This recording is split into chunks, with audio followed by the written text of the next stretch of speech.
Hello, this is the Stories Beside channel. I release videos every day for you. Subscribe and click the bell. Darius circled the spoon around the plate. For about 5 minutes, Anthony patiently watched his daughter. But even her strong nerves eventually gave way. "Daria, what fly bit you this morning?" The girl rolled her eyes theatrically. "Dad, there's no fly in our house that can stand it. They all die of boredom on the fly." Anthony carefully pushed the empty plate away. "Watch her tongue. It's out of control lately, and you sound like a street junkie. I don't like it." The man paced the long tables, casting meaningful glances at the 12-year-old provocateur, without so much as twitching an eyebrow. After waiting a few seconds, he said defiantly, "I love this crypt-like house. I'm also sick of this mess. How many times have I asked you to tell Kathy to cook something else?" The housekeeper stood mute beside her master. After the girl's words, she shuddered as if electrical wires had been connected to her. Anthony stood up abruptly. "Daria, as long as you live in this house, you will eat and drink what they give you. You're not old enough. You're not old enough to change things." "Understood." Daria looked at her father and muttered, "Understood." An oppressive silence hung over the dining room. The girl became defiantly apprehensive. She ate her porridge, but in her mind she was calculating how long it would take her father to travel the distance from one end, from the table to the other. The results of the mathematical calculations were disappointing, and Daria decided not to be angry anymore. Noticing that his daughter had relented, Anthony sat back down. "Kathy, you can pour the coffee." The housekeeper hurried to the kitchen and returned immediately with a tray. Also speechless, she placed a cup with a steaming beverage and a miniature creamer in front of him. "And coffee for me." Daria's voice sounded already indulgent. The man's pulse trembled, but he didn't fall for his daughter's ploy and said sternly, "Kathy will prepare the cocoa when you've had your porridge. Caffeine is bad for you at your age, and by the way, you should despise this porridge so much. Even the royal family traditionally serves this dish in the morning." Daria snorts at Dad. Anyone would think he had breakfast at Buckingham Palace. The man's heavy masculine fist lands on the natural oak tabletop. "Daria, what's with the language? I don't understand your intolerable behavior. Will you be punished today?" Anthony turned to the housekeeper. "Kathy, make sure this young lady doesn't run off anywhere." The housekeeper went back out of the country and looked at the master in a servile manner. "All right, I'm watching. Let's give her a good thrashing today. I think a strict regimen will do my daughter good. She's getting a bit temperamental." Anthony came out of the huge dining room, and soon his energetic footsteps echoed ominously throughout the house. Daria wanted to burst into tears, but struggled to hold back the tears. "What is it like for you to carry?" "Kathy," she bowed in a curtsy. Her whole appearance spoke of being ready to carry out any order, and this irritated the teenager more than anything else. The girl stood up and kicked a chair with her foot. "I don't want anything else. And stay out of my way. Leave me alone." Daria didn't hold back after all. Tears burst the dam of patience. She ran to the second floor to lock herself in her room. Executive Kathy tried to catch up with her. "Daria, wait. You know your father doesn't like to be contradicted, right? If I don't follow his instructions, he'll fire me." The girl stopped in front of her room and raised her hands, imitating the fanfare.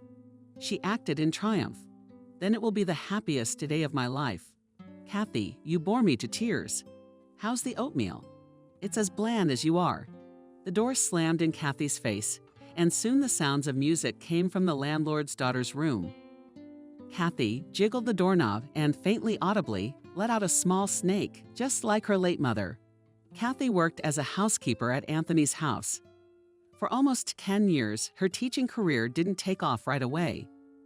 After graduating from college, she got a job in an elite gymnasium, where in her first month of work, the young teacher had a conflict with the students of the class. She was only 22 years old at the time, and the student, whose last name she could not remember, was only 16. The boy was insolent to the point of indignation, and he turned every lesson into an enthusiastic spectacle. Kathy tolerated the young bullies, hoping that they would soon tire of this kind of entertainment. But the boy could not calm down. One day he went to the extreme And when the teacher invited him to the blackboard, the boy gritted his teeth in her arms, saying, "Honey, let me give my lesson. I assure you, you'll love it." The class burst into hysterical laughter, and the young teacher burned with embarrassment.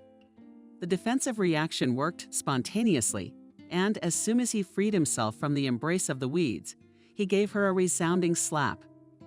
The same day of the rematch, the principal invited Kathy into his office and immediately started yelling at her. "Kathy, what do you allow yourself? To use your fists in our gym? This is unacceptable. What was I supposed to do?" This young scumbag started using her hands in front of the entire class. The principal looked at the young teacher with contempt. "Do you expect me to believe you? Well, it doesn't matter anymore. We don't need that kind of staff. Do you even know who the father of the boy you beat up is?" Kathy shouted that I didn't hit him. I just slapped him. The principal frowned. "I don't think arguments are appropriate in this situation. File a complaint." Kathy had no choice, so she wrote a statement in her office. The graduate of a prestigious university, who was interning in the UK, hoped to get a job quickly. For 3 months, she went to schools, nurseries, and other institutions where her skills could be useful. But everywhere she was turned down. Desperate to find work, she made an appointment with the mayor.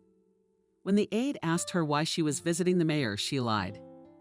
"I love our city very much, but it is not up to par with the regional centers in many respects." The mayor's aide didn't even hear the end of it, and he is right. "I would like more comfort and cleanliness." Kathy was pleased, but she noticed. "And that is easily accomplished by involving the youth." "That's a great idea. I think our mayor will appreciate your initiative. But the problem is that he's on vacation, so I'll refer you to the deputy mayor." But as soon as the visitor entered the official's office, her courage instantly vanished.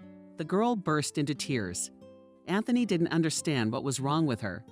"Calm down, and tell me, what was the problem you were trembling about?" stammered Kathy. "Please help me a little more, and I will simply starve to death because I have no means of subsistence." The deputy mayor shrugged her shoulders in confusion. "Young lady, don't talk nonsense. There are many vacancies in our city." "What are your studies, Kathy?" She took her documents out of her purse. The official opened the diploma, then the workbook, and smiled. "Yes, you have, to put it bluntly, an impressive record. Only 1 month. Tell me why you left the gym." "Kathy, did you tell this man everything in confidence?" Anthony wrote something in his diary and told her to come back the next day. Kathy showed up at the reception desk at the town hall at the appointed time, but Anthony told her not to. "Unfortunately, I still have nothing to tell you. The father of the pupil you had the incident with has blown the story wide open. That's why no school in the city wants to see such a troubled specialist." Kathy didn't take anything home. She was eager to leave this world as she saw no way out of the situation. But the girl did not have time to fulfill her plan, because just a couple of hours after her visit to the mayor's office, Anthony himself called her. "Kathy, considering your difficult situation, I can offer you a job as a governess for a while. My wife is seriously ill and we have a young daughter. Of course, it's not exactly a prestigious job, but at least you'll be able to earn a living." Kathy accepted immediately. At that time, her situation was really disastrous, and she forgot about her ambitions. My wife Adriana welcomed her warmly, although my husband and I had not planned to hire staff, but circumstances made us reconsider that decision. "We will soon be moving to a new house, so I need a responsible helper. I hope we can be friends." The landlady had a pleasant timbre to her voice, and that lowered Kathy's guard a bit. But when Adriana looked at the girl, she couldn't help but think how unpleasant his wife's gaze was. It was then that she thought for the first time that she was not likely to find common ground with that woman. Kathy's intuition did not fail. Adriana, during her husband's absence, most of the day the landlady was absent from work. She invented for the housekeeper the most sophisticated abuses. But Kathy tolerated everything because she had nowhere to go, since she had no relatives. A great aunt said to her after school, "Dear niece, I've been dragging you around. How long can you manage on your own now? I'm still a young woman, and I want to make my own life in these square meters." Do you realize that? It's impossible to realize. My aunt had a 1-bedroom apartment, and for several years Kathy lived in the kitchen. After graduating from college, the girl never visited her relative, although Aunt Miranda lived nearby. Once settled in the gymnasium, she immediately rented a room, hoping to settle down in her personal life. But these plans were not destined to come true. So working at Anthony's house eliminated a number of problems. And Kathy was very afraid of losing this place. For many years, she tolerated the nagging mistress and did not notice how she became a silent creature, ready to fulfill any whim of her mistress at the push of a button. Adriana, and she was clearly melting before his eyes, and her condition was deteriorating rapidly every day. She was suffering greatly, taking out her irritation on the housekeeper and her young daughter. So when the housekeeper went to the next world one nameless autumn day, Kathy breathed a sigh of relief. From then on, she felt more at home in her employer's house. But if Anthony was happy with this state of affairs, his reckless daughter was unwilling to accept these rules. And the older Doria got, the more difficult it became to accommodate the governess.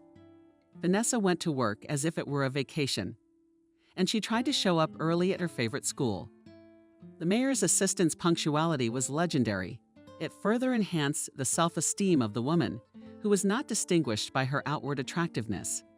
Vanessa's main asset was her business qualities, and the mayor once jokingly confessed that without Vanessa he would be lost. She is my light in the dark realm of bureaucracy. These words were spoken to Anthony in a small circle of friends many years ago, but they became faithful for the young woman, to whom the male sex paid little or no attention. Every morning she would wake up and mentally repeat Nellie, hurry up, or the boss without you will be lost. At first, this phrase was taken with humor. Over the years, it became a motto. By repeating these words, Vanessa gained confidence in her exceptionality. She did not hesitate to point out her mistakes to the boss. She could suggest the right decision. Vanessa was never wrong in her forecasts, so the mayor often consulted her on various matters. Thus, imperceptibly for her and for others, Vanessa gained universal respect. She was never called a secretary, and proudly wore this honorable title of the mayor's assistant. Of course, like any ambitious person, Vanessa wanted more. And when Anthony was widowed, she began to nurture the dream of becoming his wife. Of course, the boss was unaware of his right-hand man's secret plans, but Vanessa, with her usual diligence, worked in that direction. She was almost certain that she would achieve her goal. The only stumbling block was the boss's daughter. The girl immediately disliked her father's assistant. This little beast could read the thoughts of others from a distance. Vanessa tried several times to befriend Doria, but all attempts ended in complete failure. Then the woman went on the sleigh and began to give the boss's daughter small gifts in the form of charms and cosmetics and other trinkets. Doria easily understood this maneuver. Vanessa, and in front of his father, told the aunt, if you want to buy me, you are trying in vain. It's a pile of junk. Don't waste it. Spend your modest salary. Although the girl's words hurt Vanessa's ego, she didn't even blink, but she threw the ball into the goal with her opponent. Doria, what comes from the heart cannot be measured with money. But unfortunately, young people like you have a somewhat distorted perception of reality and are oriented towards other values. Doria didn't quite know what she was talking about. She felt it was her duty to resist his influence. But suddenly Anthony supported his assistant. You're absolutely right, Vanessa. My daughter has been talking a lot of nonsense lately, and I often have to blush for her. So please don't be offended. Without realizing it, Doria had helped the woman who was struggling to take her mother's place. Vanessa sighed and shifted into the work groove. She was watering the flowers when Anthony burst into the reception area. Vanessa could tell by the boss's smoldering look that he was in a bad mood today. She instantly wiped the smile off her face and, in an emphasized official tone, told Anthony, "Today you have a conference call with your supervisors at 9:30, and at 11 you are to call the governor." Anthony let out a short one. "I know that, but thanks for reminding me." He strode confidently into the office, returning immediately to the reception desk. "Vanessa, if you don't mind, prepare a report on the work with large and low-income families, orphans, and other people in need of social support until tonight. But don't go into details, just generalities. Okay, Anthony, I'll do what I can. The mayor's eyes grew warm. Thank you, Vanessa. I don't know what I'd do without you. The woman's heart fluttered. Happiness after the chief's encouraging words and pleasant thoughts flowed back in a measured stream. I would do anything to make you happy. You have no idea what a woman in love can do. Anthony had long since forgotten about earthly affairs. Every day he had to deal with the important problems of the city. Therefore, that day he had no time to be distracted. The mayor's plans also went awry. When the governor called shortly after the conference call, "Listen, Anthony, are you planning to open a children's art center?" Anthony thought someone had already told him. But out loud, he cheerfully replied, "Yes, Stephen. But we haven't decided on a date yet. So you decide you're taking the cake. What's the reason for the delay? You know the objects of social importance we have in the first place." Stephen's displeasure was felt even from a distance. Anthony tried to say something, but the governor kept denouncing him for sloppiness, indifference, and other sins. "What are you doing in the governor's chair? Right, tidying up your city. And tidying up yours. This damn center was supposed to be finished in the spring, and it's already summer. What's the problem? The girls can't handle it, so whip them or give them a ruble. I don't care. Anyway, I'll give you exactly 1 week to fix the flaws. I hope you haven't forgotten that City Day is coming up." "I haven't forgotten, Stephen." "Well, that's good. The opening of the center is in preparation for the event. Invite the big-name guests, invite the sponsors. Not a bad idea to involve your family. It will be homey, warm, and touching. I promise I'll send a TV crew. And I'll probably be there myself." Stephen was famously tough, and Anthony knew perfectly well that his wish should be taken as an order. Inwardly, he muttered, "I don't have enough to worry about without this center. Now I will have to take personal control of this facility." The reconstruction of the old gymnasium had long been on the city's agenda. On several occasions, the old building was first to be converted into sewing workshops, so local businessmen had their eye on it. But 5 years ago, Anthony's predecessor said, "This is where the kids are going to be." That's right, because the building was built a century and a half ago with donations from the townspeople. And we must continue the tradition of our ancestors. And it will be symbolic. This idea of the former mayor had the support of the higher echelons. Even a fundraiser was organized for the reconstruction of the old gymnasium. But as often happens in our country actively started the case, it soon faded. After talking with the governor, Anthony called his assistant. "Vanessa, I have a personal request for you to work with our local businessman. It is urgent." Vanessa immediately realized that this was a hot case. "Why the rarity?" insisted Stephen. Anthony sighed heavily. "No, he didn't. It rolled over me like a rolling pin. But there's no way out. We have to follow orders. So, a week from today, we have the grand opening of the Children's Art Center. The governor wants everything to be top-notch. I can't wait to do it." The aide said with confidence that we will do it, Anthony. Is this the first time we've been interrupted? The mayor looked at the Vanessa woman with gratitude. "You are a true friend and comrade in arms." Second compliment. Just for one morning, Vanessa, after such a powerful impulse, was ready to roll mountains. She immediately pulled the secret list out of her desk drawer and began calling potential sponsors for the upcoming event. The mayor admired his assistant for a few more minutes. For the first time in his head, a brief flash and blinked a thought. With such an enterprising woman, no difficulties are not terrible. But this thought quickly fled. It has not settled in the man's memory. Anthony returned home late. Although he was very tired after a hard day's work, but his mood was on the rise. He had time to visit the place that had so interested the governor. Contrary to expectations, the work there was quite active, and when the mayor told the foreman that it was necessary to finish the work in just 1 week, the foreman replied cheerfully, "Don't worry, we'll manage." As usual, the owner was greeted at the entrance by Kathy. Anthony cast a fleeting glance and thought of 2 women about the same age and so different. Vanessa is confident to the point of insolence, and this one looks like a marketable fish. She's afraid to say a word. The man looked back at the housekeeper. "Kathy, go get Daria. I'll be in my office." The daughter was not long in arriving. She breezed into her father's office. Dad, Daria's belly called to me as her careless, smiling expression was a challenge to everything around her. But Anthony decided to ignore his daughter's antics. Gently, even with homely warmth, he asked Daria what she was willing to do for her friend. The girl clearly wasn't expecting such a question. Dad, you're doing fine. The man smiled. Do I look like an abnormal person? No, you don't, but you ask very strange questions about friendship. Daria sat on the back of the chair and hugged her father. Dad, you won't believe this, but I don't have any friends I can go to the fire and water with. At school, everyone acts like I'm the mayor's daughter. Even the teachers get angry in front of me. Honestly, I'm sick of it all. I wish I had a sister or a brother. Anthony hadn't expected such a frank confession. He kissed his daughter gently on the forehead. You and I are more or less in the same situation. In front of me, many subordinates also ingratiate themselves.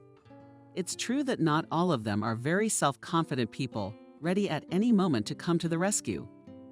They are the kind of people I usually trust. Daria smiled. You, Vanessa. That aunt has other plans for you. I've seen her eye on you.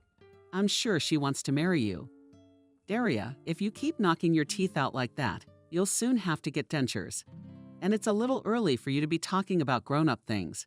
The girl sighed in relief, and the father continued, okay, a little joke. Let's get down to business. The Children's Center is opening in a week, and I want you to help me. Daria glared at her father in surprise. What do I have to do? It's nothing complicated. You have to give a touching little speech. You're a smart girl, and I'm sure you can do it. You'll talk about family, friends, and helping each other. I think it's a personal mission from the governor for you. He even promised to send television crews. Daria paced around the office. And what did he prod his father with? Our people will die of envy. When they put me on TV, I'll do it. I just need the right outfit. The what? Anthony looked at his daughter in surprise, but after a second he slapped his forehead with the palm of his hand. I get it. You mean a suit? Well, yes, you could wear a classic dress. You know, something austere so everyone would think she was a good girl and a model student. Anthony didn't think his 12-year-old daughter could reason like an adult. Daria, you put everything in place. Now all that's left is to prepare for the event. Dad, why do I have to rack my brains? I'll tell Kathy. She'll help me with the speech. Or would you rather tell her? Daria smiled and disappeared out the door. Anthony thought wistfully how quickly his daughter had grown up. A very independent girl making her own important decisions. When his daughter left, the man invited Kathy in. He briefly explained what was required of her. The young girl felt embarrassed because it was the first time in 10 years that she received such unusual tasks from her master. Anthony, I don't even know what to say. I don't want to let you down, but I'm afraid I can't do it. I've forgotten everything I learned at the university. Anthony got angry. Is it so hard to find a suitable dress for a girl and write 2-3 sentences? Why do you always doubt everything? You need to be a little more confident, and sometimes it's good to take the initiative. Kathy nodded her head a couple of times, and the shadow slipped out of the study into her room, where she was crying from overwhelming anguish. Despair. The master is right about everything.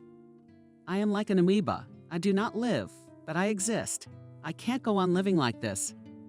Such impulses often occurred in Kathy Leonidovna's modest life, but she ruthlessly extinguished them because she was too afraid to change anything in her life. After all, it is much more comfortable to go with the flow than to resist it. Another city day went by in style. Residents were amazed by the magnitude of the party.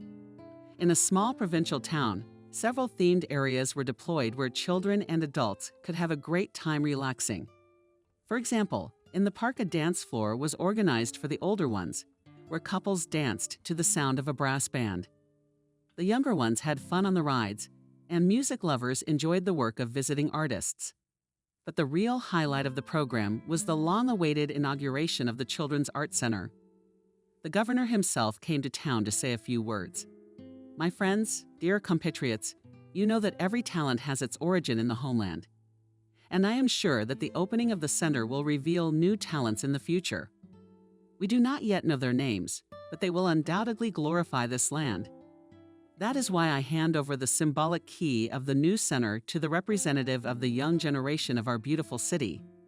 The square erupted in applause, and Daria proudly took the stage. Cameras clicked from all sides, but she only looked towards the place where the cameraman of the regional television studio was working.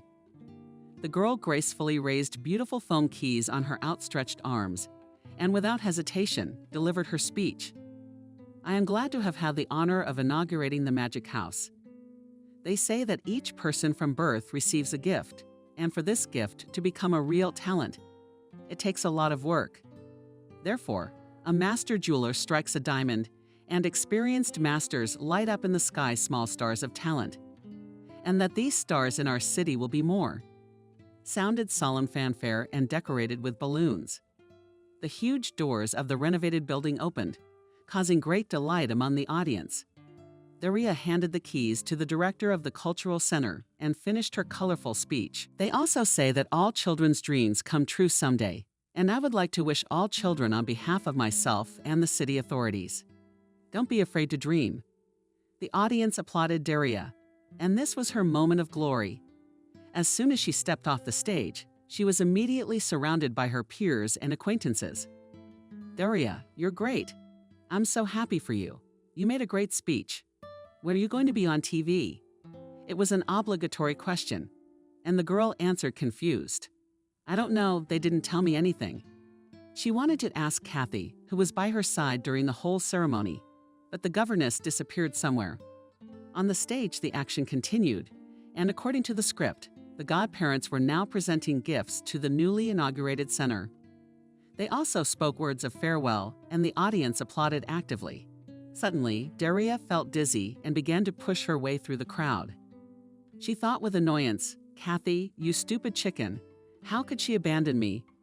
It's okay, I won't complain about her to Daddy, and he'll give her a good life with pictures." The girl went to the central square of the town. There too, lively music was playing and people were strolling leisurely through the shopping streets. Nearby, Daria heard a familiar voice. She turned around and was almost stunned by the surprise. Kathy was walking next to the governor and chatting sweetly with an unknown man. The girl wanted to tell the housekeeper everything she was thinking, but he was looking at her so expressively that she forgot all the words.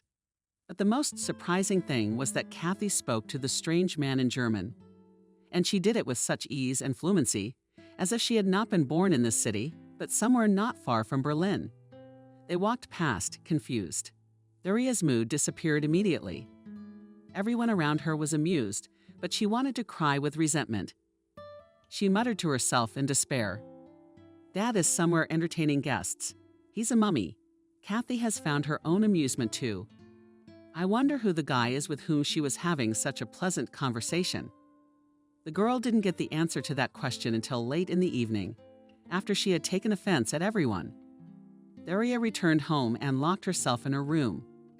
She was already imagining how the housekeeper and then Dad would come back and urge her to sit at the table. But soon Kathy came back and immediately started pacing around the kitchen with the dishes. After a while, her father pulled up to the house in his SUV, but drove past his daughter's room and didn't even drop the usual on the way. "Daria, how are you?" Such an ignorant attitude towards her person. People close to her surprised and angered her at the same time. Therefore, Daria reluctantly left her shelter. Daria wanted to share her worries with her father and save up for a housekeeper. She was about to knock on the door of her father's study, but he came out. Seeing the daughter, Antonio said to Daria, "Did you do a good job?" "Very good. Thank you for not letting me down. But we'll talk about nice things later. Right now, I need to start a little secret with Kathy." "With whom? With whom?" The girl didn't immediately realize that Kathy was her housekeeper. She was unpleasantly surprised by her father's decision. And at first, she wanted to lock herself back in her room to suffer alone with resentment. But then she changed her mind and tiptoed into the kitchen. Daria knew it was wrong to eavesdrop, so she mentally reassured herself. It's okay to do it once in a while, when it's in the best interest of the common cause. Her intuition told her that her father was discussing something very important with the housekeeper. and because she was so curious, she decided to ignore the rules of decorum.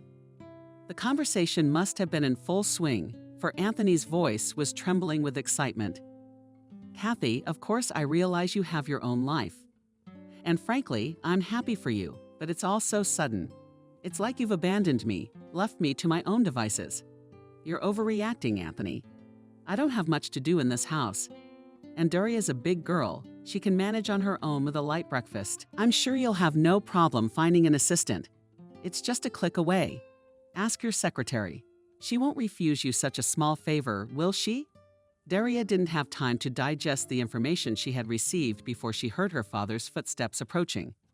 She hurried to hide in the alcove between the kitchen and the bathroom. As a child, this secret corner had been her safe haven, where she could sit for hours. Her heart was beating frantically, and she feared that the noise would attract her father. Contradictory feelings raged in her soul. On the one hand, he was glad that the pale moth was finally leaving his home. But on the other hand, the prospect of having to do everything herself did not bode well. Stubborn child. Resentment at the governess's behavior took hold of her. And the girl, after waiting for her father to close up in his study, walked confidently toward the kitchen. Kathy stopped at the stove.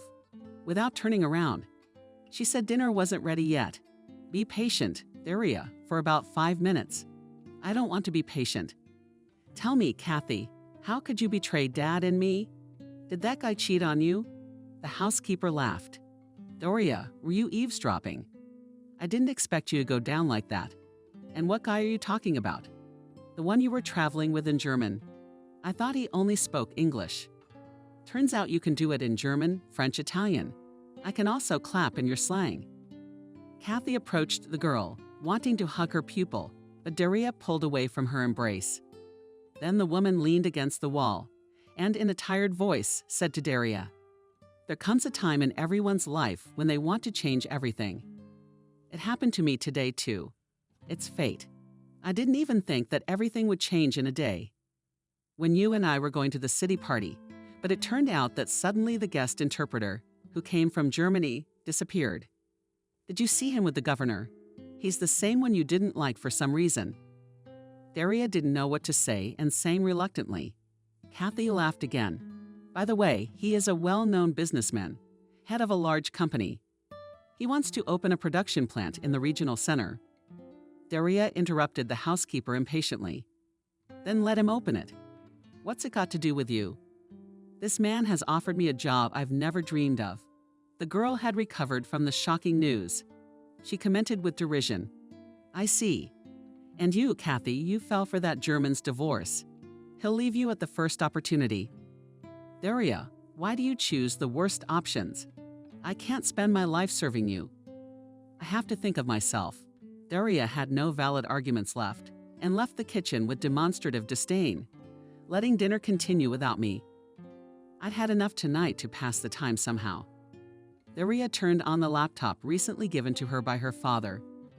Until midnight, she had been chatting with her friends on social media. Someone had already uploaded a video of her performance at the Art Center opening. He read the positive comments and his heart filled with a pleasant book. In her head, she thought, "I am a star. Now everyone will know me. And that stupid Kathy can get the hell out of here. Daddy will find a new worker." In the morning, when Daria woke up, the house was very quiet. The girl felt terribly hungry and regretted having refused to eat dinner the night before. She said aloud, "Kathy, I'm awake now. We have something to eat." But no one answered the call. Daria walked into the kitchen and saw a note on the table. "Daria, breakfast is in the kitchen. I made this today. I hope you like it better than oatmeal. Have a good appetite. If it's hard, call me." At the bottom, a cell phone number was written in even handwriting. This time, the attack of resentment was so strong that Daria felt a physical pain in the heart area. And in the act, she began to scream, "I hate everyone I hate." Daria felt the attack of resentment again and did not notice the tears rolling down her eyes in two thin knobs. She roared and thought bitterly that if her mother were there now, she would not let them hurt her only daughter. Little did she know that at that very moment she was only in another city. A completely different girl was also roaring in despair. and the reason for the tears, it was a colorful performance. Admittedly, she did not know the name of her doppelganger. The star video, uploaded to the network, in a few hours slipped among the leaders of views. That's why Maria's phone was bursting with calls from her colleagues. But the girl had to listen to mostly unflattering criticism. Maria, and we did not know that in our class, there is a girl with a double ass and quietly you have skillfully passed off as a gray mouse. And you yourself are a star. What kind of speeches can you make? Maria didn't have a laptop or tablet because she and her mother lived very modestly, so she didn't get a chance to watch the video that caused such a stir. But after a string of calls from her classmates, her teacher Kelly called her and asked her sternly, "Maria, tell me, please, why am I the last person to hear about your adventures? It seems to me that you should have informed me and the principal before participating in such activities." Maria tried to explain to the teacher that there had been some mistake and that she had never been to that town in her life. But Kelly yelled at her not to be naive. In the age of technological advances, all things secret quickly come to light. Tomorrow I expect to see you and your mother in the principal's office. You will explain yourselves there. Nina wasn't kidding when, on her way home from work, she caught her daughter Maria crying. "Who hurt you? You know you mustn't get upset." Maria's mother did not fear for her daughter's health in vain. The girl had been ill since she was very young. At the age of 5, she was diagnosed with a heart defect. The doctors said that the pathology was congenital and that there was a good chance that the defect would heal over time. But a positive prognosis is possible only if Mary will eat right and stay away from colds. The list of prohibitions was spinning and negative emotions. Therefore, Nina strictly followed the daily regime of his daughter. She did not allow her to watch horror movies. She also carefully selected from the literature to read. The woman began to scrutinize her daughter's room, trying to guess what exactly it was that made Mary cry. But the girl had already come to her senses a little. "Mom, I haven't watched bad movies or read detectives. I'm just sick of the phone calls. Everyone calls and talks about some video on the internet." Maria tried to tell Mom what had happened. But Nina didn't understand any of her daughter Maria's authoritative narration. "What video? I know more or less where this town is, but I have nothing to do with this settlement." "You calm down. Now let's go to the neighbor's house. They have a computer and together we'll watch that damn video that has caused such a stir." The neighbor did not deny him a small servant and even offered to help him. He quickly found the necessary material. Here is the film about the Children's Center. The three watched the 2-minute clip recorded with a cell phone and fell silent. Nina didn't want to believe what she was seeing. No, it couldn't be. Molly said to Nina, "There are other things in the world. You may have heard that somewhere. I think in Brazil there is a town where only twins live." The neighbor wanted to add more intrigue, but Nina cut her off abruptly. "Molly, what does Brazil have to do with twins? Don't be ridiculous. I don't want my daughter to hit her head. That girl looks a lot like her. But at first glance, it's not Maria. Just a slight resemblance, that's all." The neighbor moved her lips resentfully and turned off the computer. "Yeah, I don't really care. I'm not going to get involved in other people's problems. I have enough of my own." All afternoon, Nina tried to distract her daughter from the fun at home, but the image of the girl in the video gave her no peace. And an inner voice kept telling Nina, "You have to find out. It's not just a coincidence, and you know it. You're just afraid that suddenly new circumstances will open up and change everything in your life again." The medical profession says that everyone has phobias. It's just that some people have them hidden. That is, they do not manifest themselves in any way. And in others, these fears run. They express themselves in form. And they greatly complicate a person's life. Thread was haunted by panic attacks since childhood. He lost his mother very early on. And then she passed away suddenly. His father was hit by a truck in broad daylight. Dad was returning from fishing on his bicycle and respected all the rules. But the tragedy could not be avoided. The news that Alex had been hit by a car spread instantly throughout the village. 9-year-old Nina rushed to the scene of the accident, gasping for breath and her heart overflowing with anxiety. But what she saw gave her a real shock. The little girl ran to her father and started screaming in terror, "Dad, please don't die. I'll be lost without you. I'll do anything for you, but don't die." My father was still alive and even tried to smile. "It's nothing, but we've been in more trouble than this. We'll get out of it." The ambulance arrived and the paramedics began emergency treatment. The strict paramedic shouted to the women in the village, "What are you standing there for? Somebody take the girl away. She doesn't need to see this." Someone's strong arms lifted Nina up and carried her away. She was hysterical. "Let me go to my father. He'll die without me." But a familiar voice tried to calm her. "Nina, don't yell at Dad. It won't do any good. They'll take him to the hospital and treat him there. In the meantime, you'll stay with us." That voice belonged to a friend of Max's father. She didn't want to believe the man, so she calmed down. But all night long, she kept screaming. She had nightmares about her father. She wanted to save him from horrible creatures with fiery heads, but each time it started all over again. In the morning, she had a fever, and Uncle Max's wife nursed her for a week. The girl was sick, and when she felt a little better, she learned that her dad had died. The same afternoon after the terrible accident, Max took her to the cemetery and showed her her father's grave. The next day, a relative of her mother's, whom she had seen for the first time in her life, came to pick her up, and he took her with him. They took a long train ride, and Uncle Peter told her funny stories all the way. It was a proven way for the mother's stepbrother to distract his niece from bad thoughts. "Nina, don't be afraid. You'll forget all the bad stuff in the new place. By the way, do you have a little sister? Her name is Christina. She's my daughter. She's about 3 years older than you, but I'm sure you'll become friends." Uncle Peter and his wife tried to surround her with love and care. They partly succeeded, and the child gradually came to her senses. A wonderful relationship has developed with Christina, the couple's daughter. But the past did not want to let Nina go, and it came to her in her dreams, even during the day when the girl was alone. A year passed, then another. But these terrible dreams were repeated with surprising regularity. So Peter's uncle decided to take his niece to a specialist. The child psychologist talked with her for quite a while and then asked her to draw some pictures on a certain topic. Nina did not hear what Uncle Peter's doctor said after this test, but he prescribed her the beautiful pills, which she was to take twice a day. It is true that after this medicine, Nina became inhibited and scattered. Uncle Peter wanted to show her to the doctor again, but with a different profile. But then his wife, Aunt Sophia, came to the defense of the unfortunate. "Stop abusing children. You don't need those pills. You should show it to Grandma, and she'll take them all away. Uncle Peter, don't you like that idea?" "Sophia, I didn't realize you were such a dunce. Only certified medical professionals can be entrusted with your health." The woman didn't give up.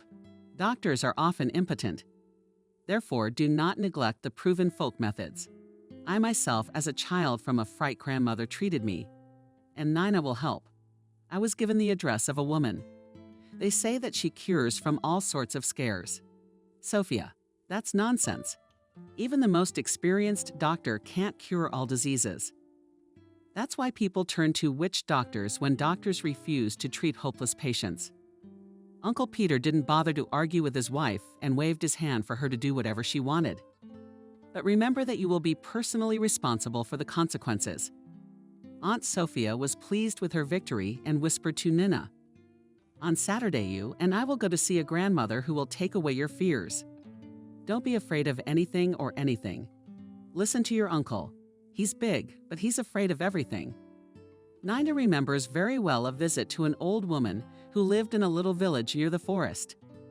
The old woman whispered something to her for a long time.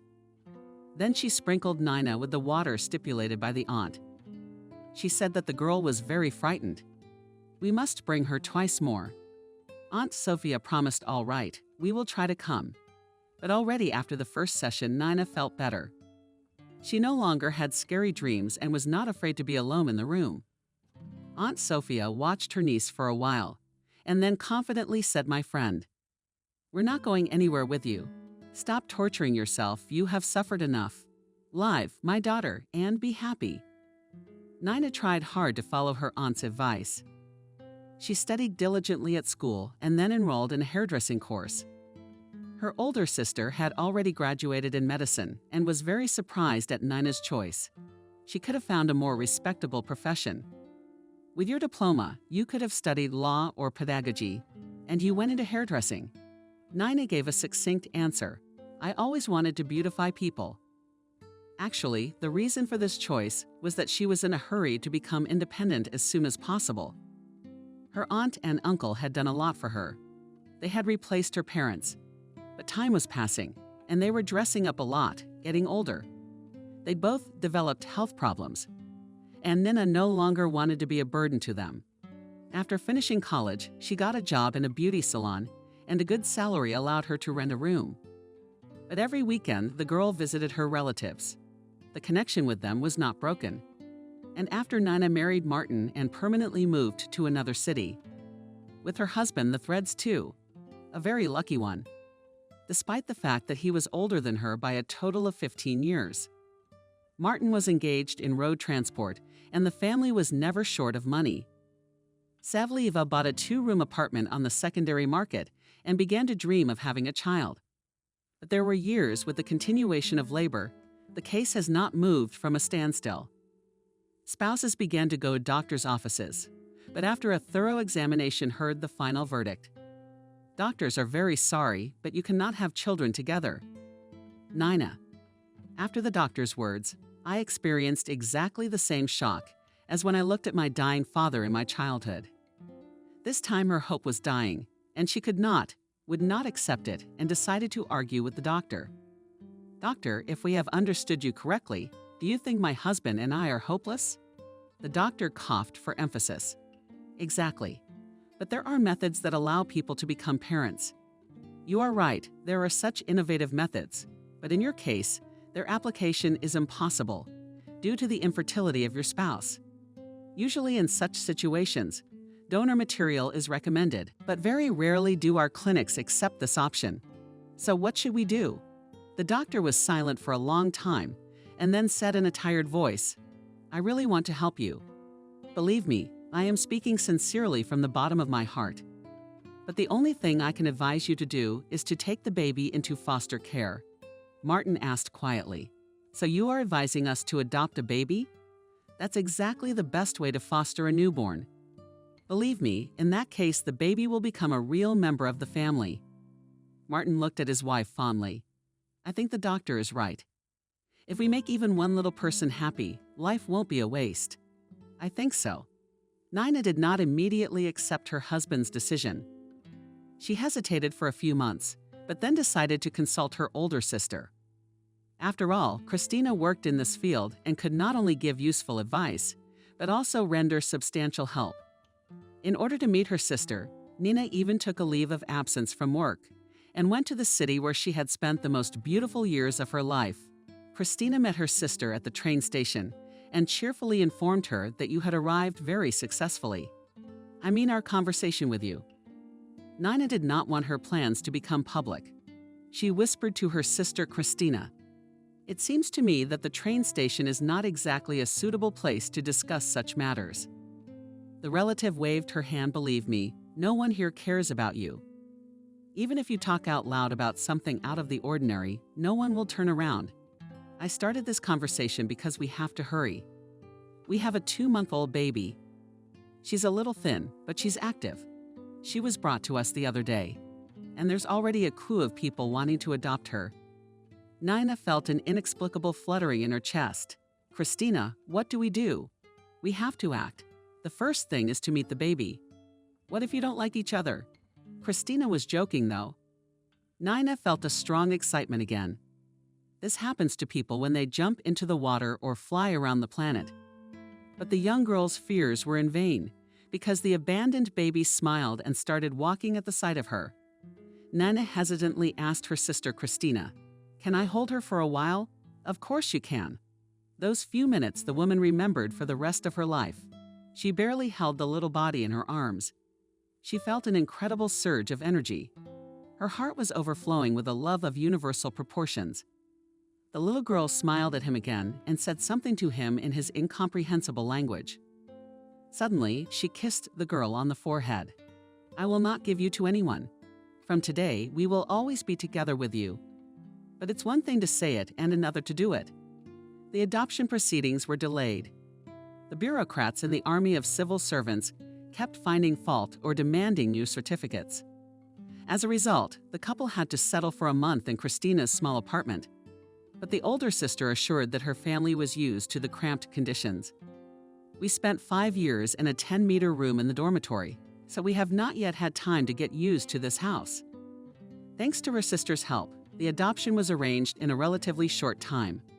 The 3 of them returned home, and Nina was thinking the whole way, it must be fate. Martin and I are fabulously lucky that Christina works. If it weren't for her, there's no telling how long we would have been looking for our baby. And now we have a baby girl, a woman who has suffered so much. I fanatically believed that with Mary's appearance in the family for all eternity, peace and happiness would reign. But these hopes were not fulfilled because Martin could not accept someone else's child. During the first year, he tried hard to be a father to Mary. But Nina saw that her husband did not do it because of the call of his heart. When the adopted daughter grew up and began to explore the world around her, the man became irritable. She stopped smiling and returned home as her daughter slept. Nina realized that something had to be done urgently to save the family.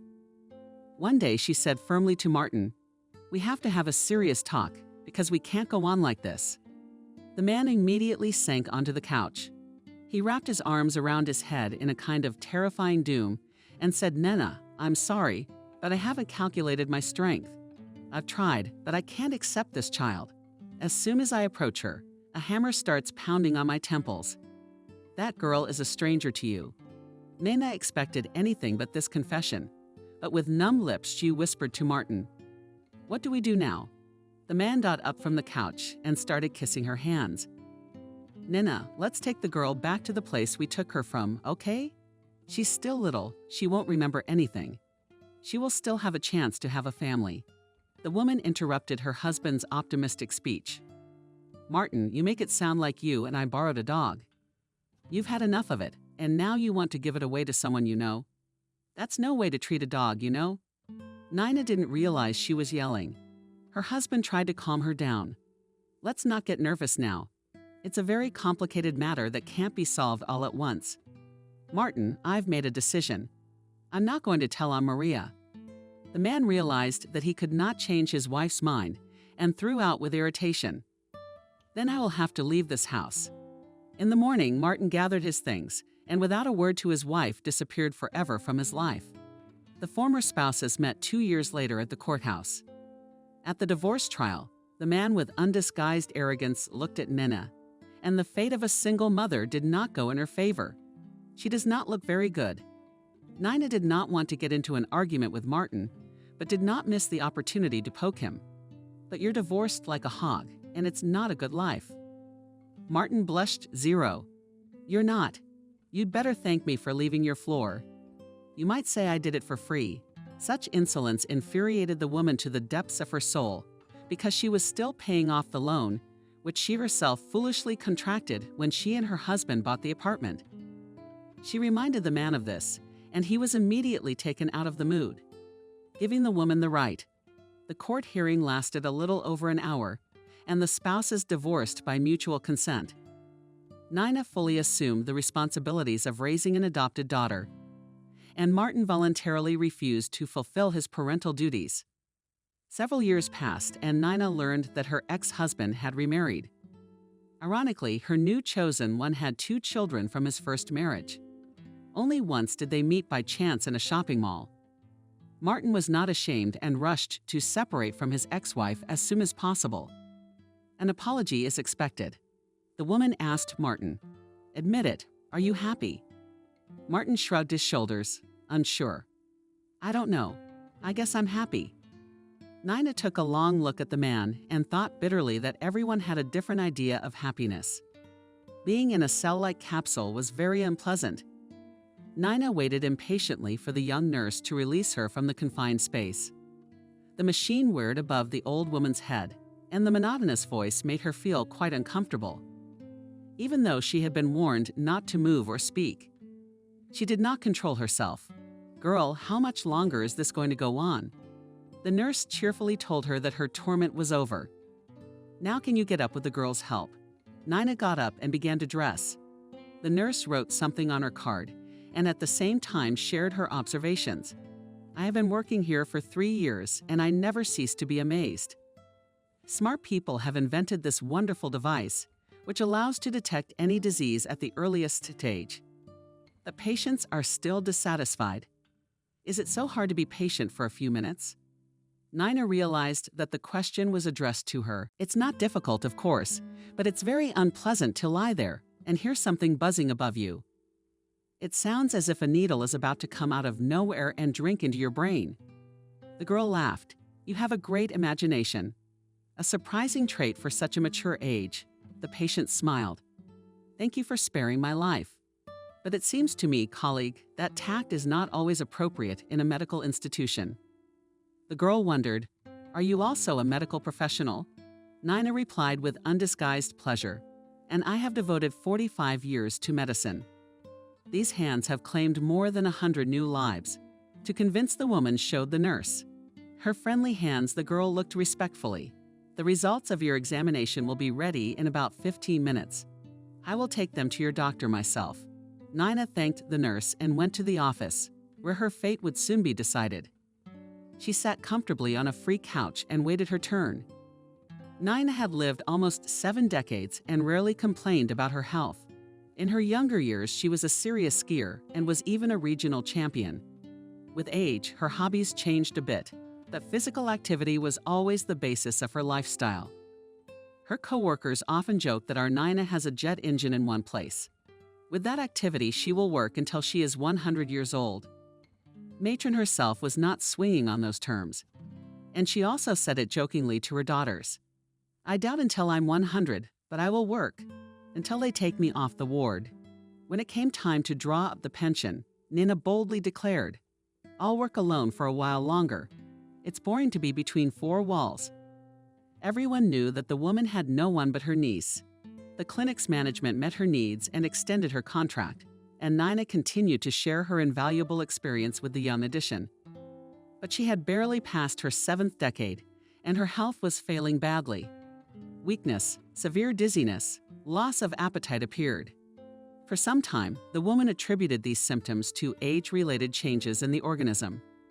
But then he began to lose weight, and this alarming sign could not be ignored. Her strength was fading day by day, and she had to take a well-deserved vacation to distract herself from her sad thoughts.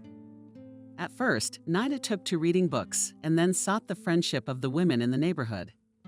She believed that positive emotions would help her to improve her health, but to no avail, and the weight continued its rapid decline. There came a time when she fainted in the store. It was then that the woman decided to take serious care of her health. She had already undergone many tests, but the doctors could not determine the cause of her ailment. This question kept her awake at night. She tossed and turned sleeplessly, repeating, "Lord, why am I being punished? Wherein have I sinned before you?" Memory held different versions of transgressions, but all were insignificant except one. Nina tried to banish the unpleasant memories, but they began to disturb her consciousness more and more often. To rid herself of this pleasure, she decided to consult an expert woman. Wendy was a very devout woman who always attended Sunday and holiday services at the local church. After listening to Nina, Dove told her, "You have to take communion. Tell your sins to the bishop, cleanse your soul, and believe me, you will feel better right away." The neighbor spoke so convincingly that she believed her and went along with her to the service on Sunday. But at the most crucial moment, when she had to tell the priest about her criminal act, which she had committed 12 years ago, the woman screamed. She still remembers the priest's piercing look and his words, "Repent, sister, and you will feel better." But instead of repenting, Nina murmured in confusion, "I'm sorry, I can't." "Maybe another time, Wendy, but maybe another time," she said. "Maybe another time, Wendy," but then she rebuked her. "You shouldn't be like that, Nana. Our sins keep us from living. They weigh heavily on our hearts." Nina timidly objected, "Because there are different kinds of sins, and maybe my offense is not as serious as it seems. I did it for pure motives. Tell me, what is your sin?" The woman was about to open her soul to her neighbor, but she noticed curiosity in his eyes. And she thought that if she did not trust the father, then this Wendy should not open her secret. It will spread throughout the neighborhood than me.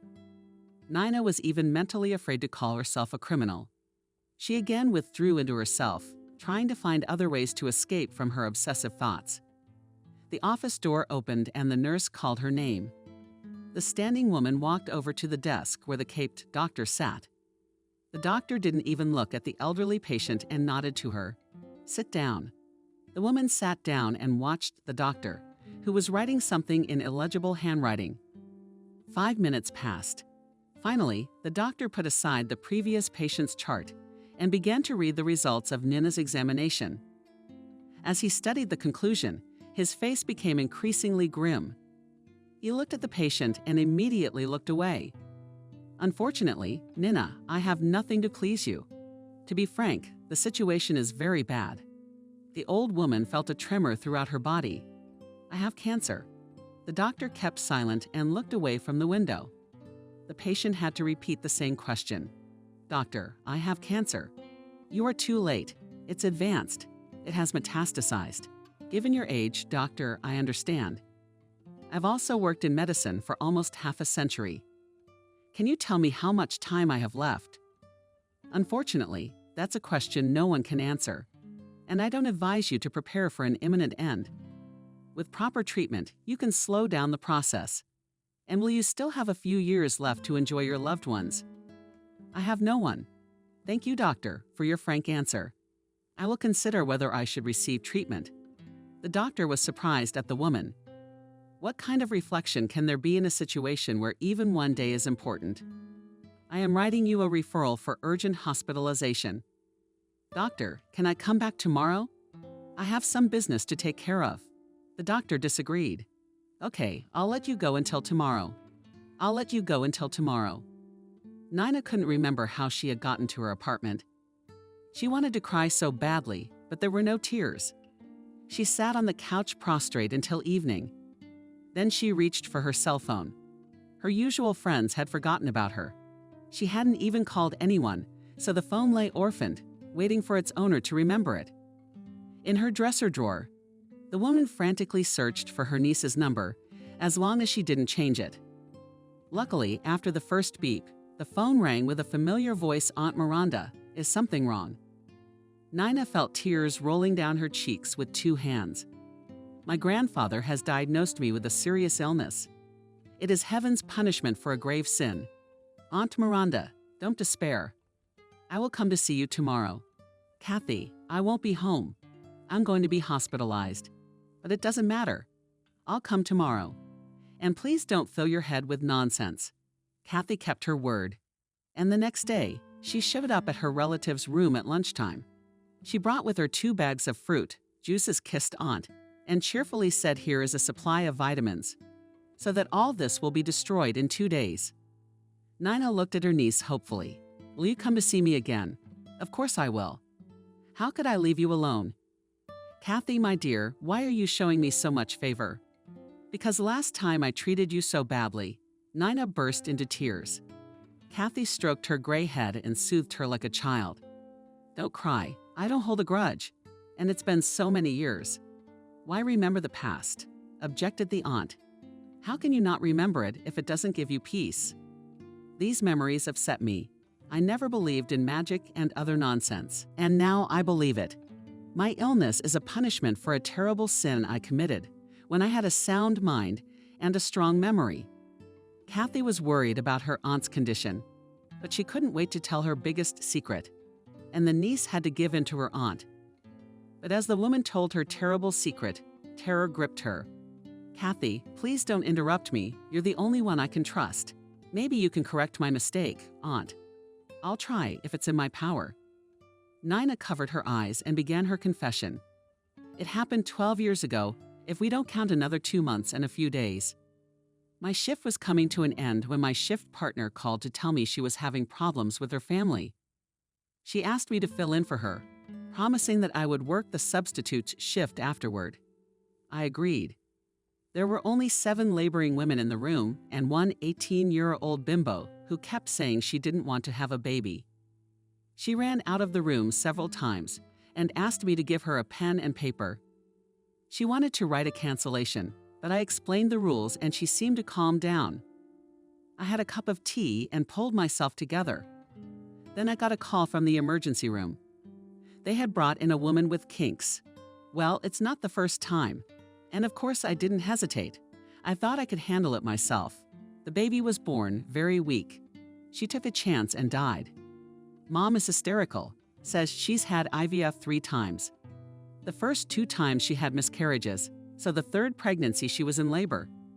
She took a couple of days off to go home. It was my husband's anniversary, and then she went into labor. I did everything I could to calm the unfortunate one down, advised her to try again. But she said it was the last attempt because she was at the limit of her age. Nina kept quiet, and Kathy thought she had fallen asleep. But the woman wrinkled her nose painfully and asked for water. She quenched her thirst and continued. While calming that mother, the girl who was going to write the cancellation went into labor, and that's when I made a fatal mistake. I again relied on my experience and did not call the on-call doctor.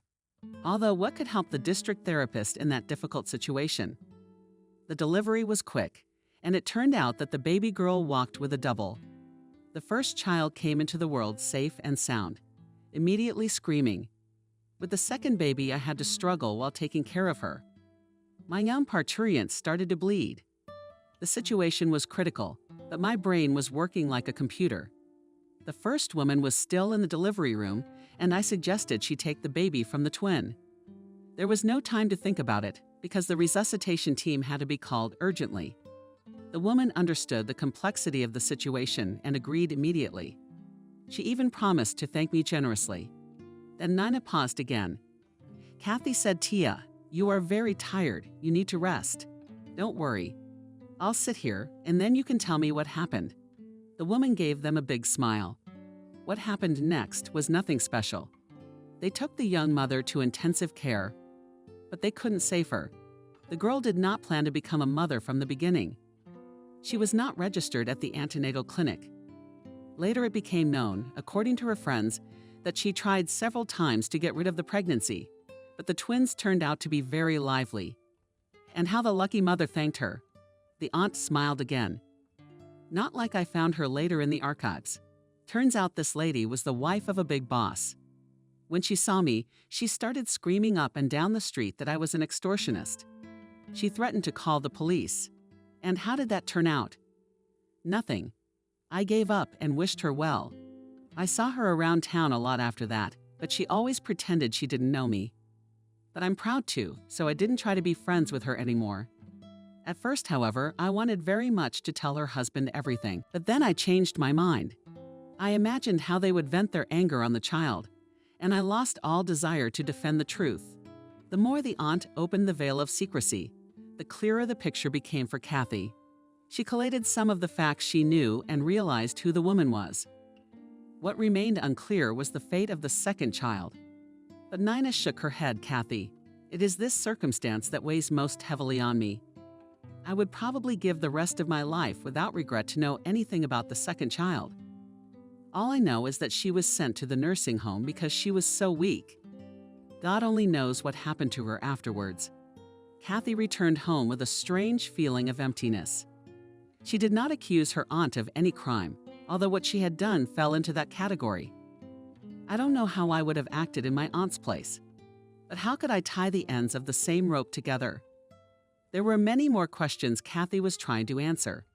She realized that no one gave her the right to interfere in people's destinies, but she could not remain indifferent. For a moment, she imagined how she would carry her aunt's secret for years, and she realized that she had to do everything possible to reunite her sisters. This year's autumn came unexpectedly yesterday. The sun was shining brightly, sparing no heat. But in the morning, the sky was covered with clouds and it began to rain. Maria looked out of the window. Mom, why is everything in life so unfair? I thought the weather would be nice on September 1, but the weather is so bad I don't even want to go out. Nina smiles. A famous song says that nature doesn't have bad weather. That's what the song says, but in real life it's different. It's good for you, Mom, that you're hiding in your living room now. And I'm stuck on the line in the rain. Nina put the omelette on the plates. Sit down, my sufferer, for breakfast to share your grief. I'm going to school for the line too. Maria is hanging from her mother's neck. It's so cool. Too bad we don't have a camera. Otherwise, you would have photographed me a couple of times. The woman smiled enigmatically again. And now a moment, attention. There will now be a singing magic session.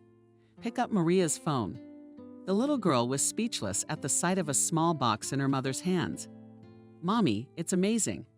A real smartphone is amazing, but it's very expensive. Maria pushed the box with the device away from her. Nina reassured her daughter. Don't worry, everything is fine. I've paid off all the loans and decided to give you a senior gift. By the way, I have some regular clients who I've also been doing their hair at home. They pay me a little extra for special services. Maria lost her appetite and couldn't take her eyes off the wonderful box. Mom, when I grow up, will I buy you a car? No, I'll give you a whole living room and you'll own it. Nina wanted to thank her daughter for her good intentions, but she didn't have time to do it because Maria suddenly asked Mom, "You think this girl who looks like me? She has her own smartphone." The woman was taken aback. Maria, why do you remember this girl? Sometimes I dream about her. She says we are sisters. As Nina pondered, Maria continued. Once I dreamed we were walking together. Then she asked me in a dream to go see her. Daughter, they're just dreams. You shouldn't believe them. The girl was confused, so she was unable to give a coherent answer. I have read that there are prophetic dreams in which everything is fulfilled exactly down to the smallest detail. Mom, after all, nothing prevents you and me from going to this city. I looked on the map. It's not far from here. We can walk, said Nina as sternly as possible. I don't think we should go out of our way for a video clip. At least that kind of trip is not on my agenda right now. Let's finish our breakfast and get out of here. All day long, this conversation with my daughter had been a nuisance. I was taking care of a customer. I was thinking about that other girl. The thought was so thick in the woman's mind that she couldn't take it anymore and called her sister. Christina, I need to ask you something. What is it? Tell me what's on your mind. It's not convenient on the phone. I heard Christina sigh. More secrets. Then let's talk on the phone. Sister, you know my finances are tight. Oh, wait, I can ask my neighbor. Oh, that's great. Call me tonight and we'll talk. At the appointed time, Nina told her daughter she had to go out for a while. Maria didn't mind. She was busy with her new smartphone. Mom, don't worry, I won't get bored. You can even go on a date. Aren't you tired of always being at home? Murmured the woman, young enough to give advice to adults. Trying not to make too much noise, Nina rang the doorbell next door. Molly looked at the visitors in surprise. Nina, what's wrong again? No, we're fine. We just need your help again to sweeten an awkward moment. The guest pulled out a beautiful box of chocolates. The neighbor smiled at the painful trio of fillies filled with walnuts. I'm an unconditional fan of this treat. Thanks, Nina. You're welcome. What's your problem? I need to make a call to a friend. No, not a friend, my sister. Now bear with me for 6 seconds. Sure enough, after a complicated manipulation by Aunt Dina, Christina appeared on the screen. She waved her hand in greeting. Hello, Nina, to you and your neighbor. Go on, say it. Something's come up. Nina gave an expressive look to the landlady, who hastened to erase it all with Teratorkin. I won't disturb you. I'll go put on some tea. Nina made sure that there were no extra ears in the room and hurried to tell her sister the gist of the case. Christina, try to find out where Maria came from and under what circumstances. 25 again. Why are you stirring up the past? Also, your Maria's life, though modest, is quite settled. But find out the truth. And what will that change? Christina, you see, some circumstances have come to light that have made me take this step. The fact is that my Maria most likely has a sister.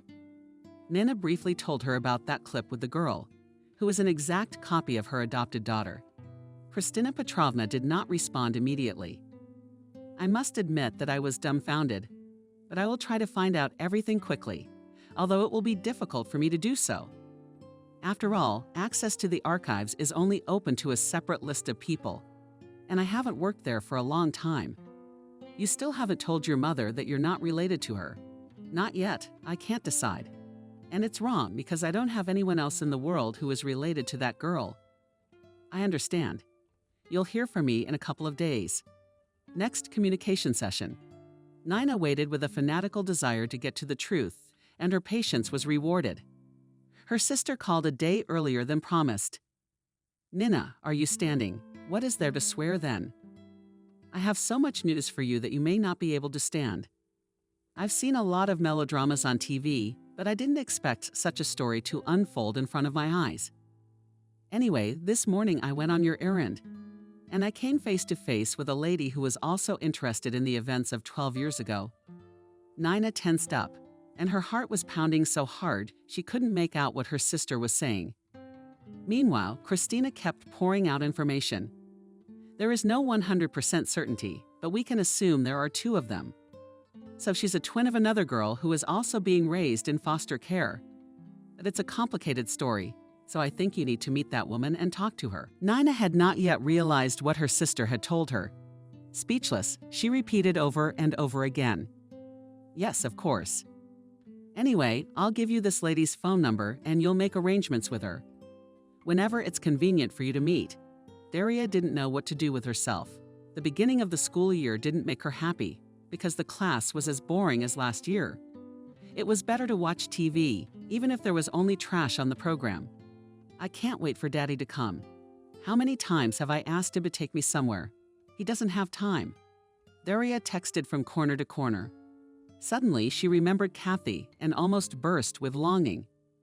If I hadn't messed with her, she wouldn't have run away from us.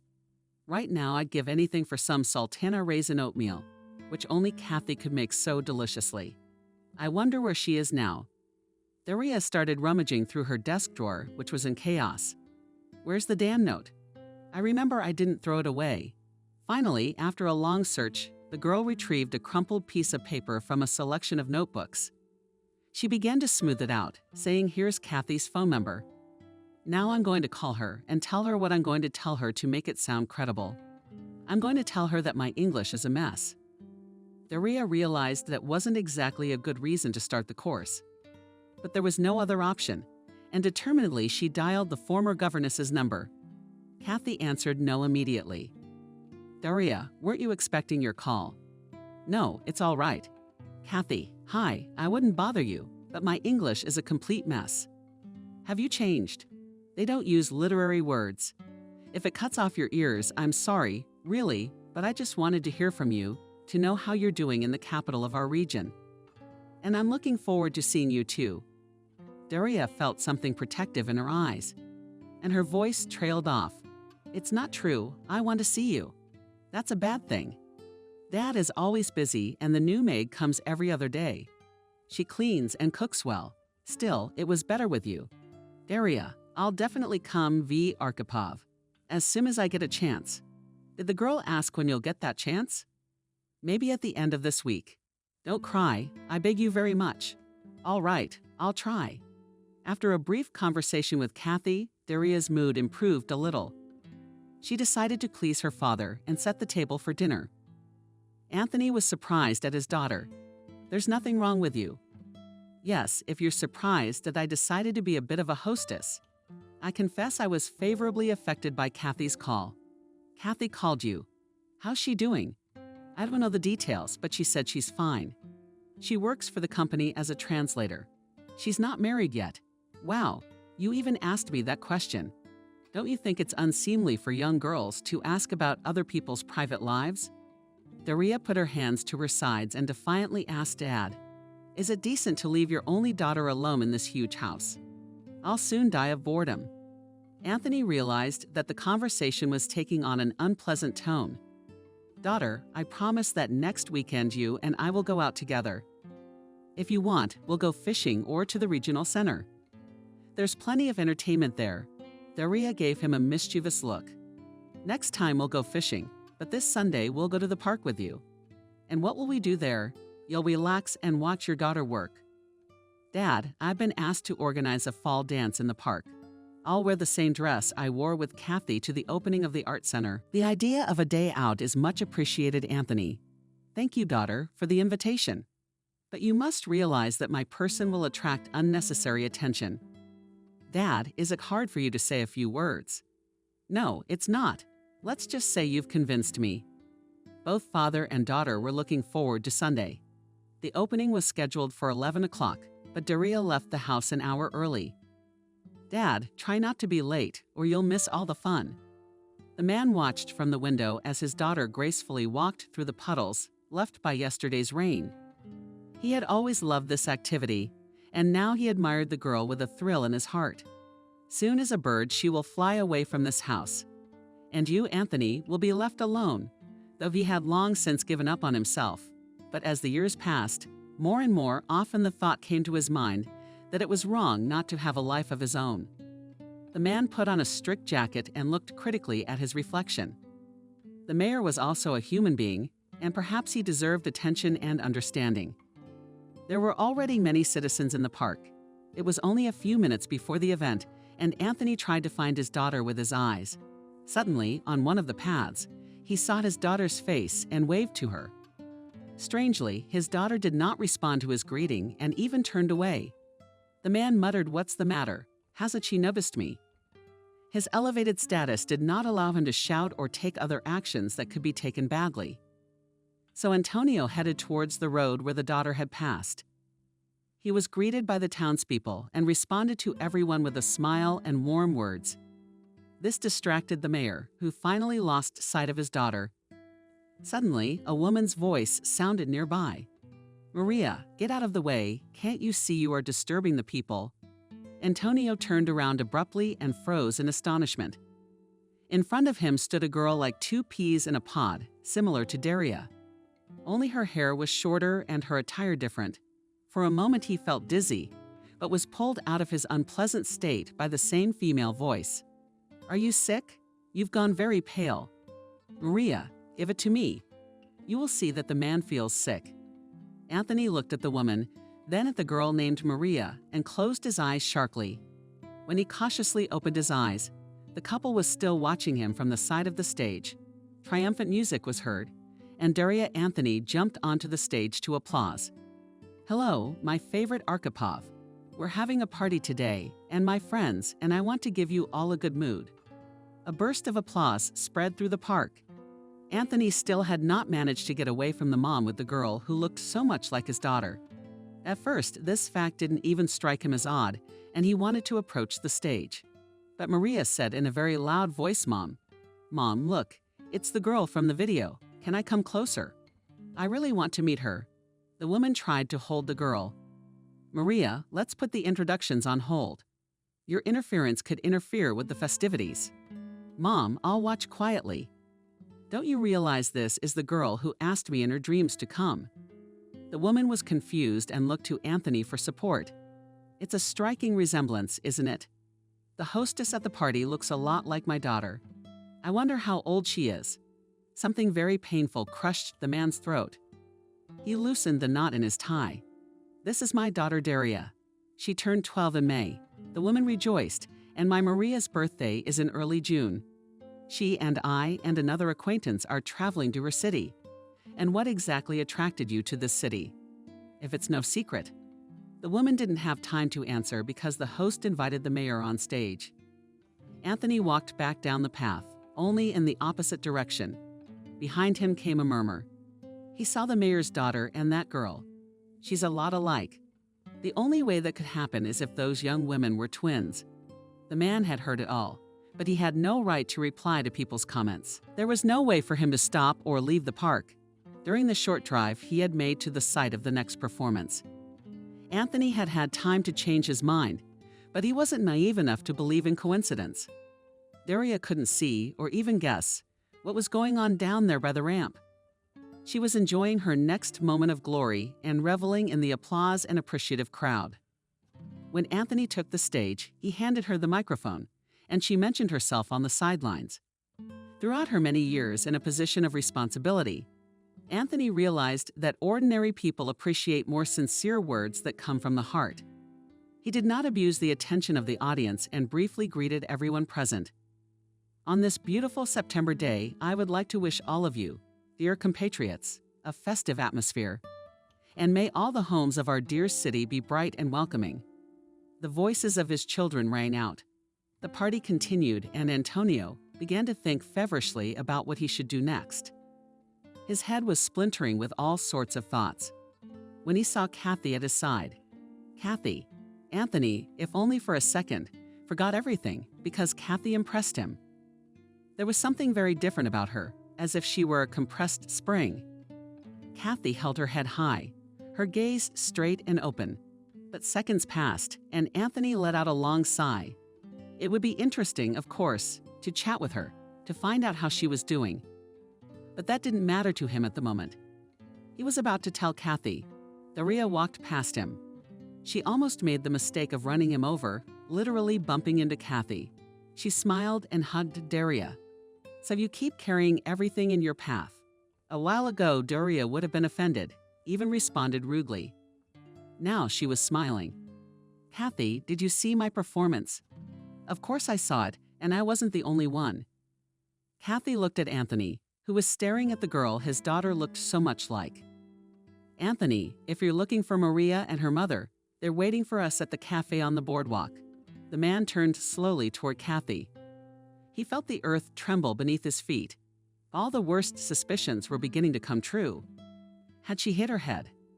No, he doesn't want to know anything, let alone change anything. Daria is his daughter, and no other situation interests him. He was about to tell Kathy, but suddenly the thought came to his mind that maybe Daria is his daughter. And that girl too, although it wasn't impossible. He had been several times to ultrasounds with his wife, and had clearly seen a boy. Kathy, I'm sorry, but Daria and I can't go today. Kathy interrupted him. Anthony, we have to. You realize it's better to talk. They're not accusing you of anything. People just want to know the truth. And the man who caused all this wants to be rid of this sin before he dies. Daria looked fearfully at her father. Dad, what is he talking about? Kathy smiled at him. Daria, are you afraid? You've never been afraid of anything. If your father decides to do it, there's someone I'm going to introduce you to. Daria's in a pose. Actually, she has friends waiting for her. Well, I don't know, maybe she doesn't want to meet anyone. I've got Anthony interrupting Daria's daughter. We're going to have to go because I'm not going to be able to sleep well now anyway. Dad, what's wrong? He shrugged his shoulders. If Mom were alive, she could probably shed some light on all this.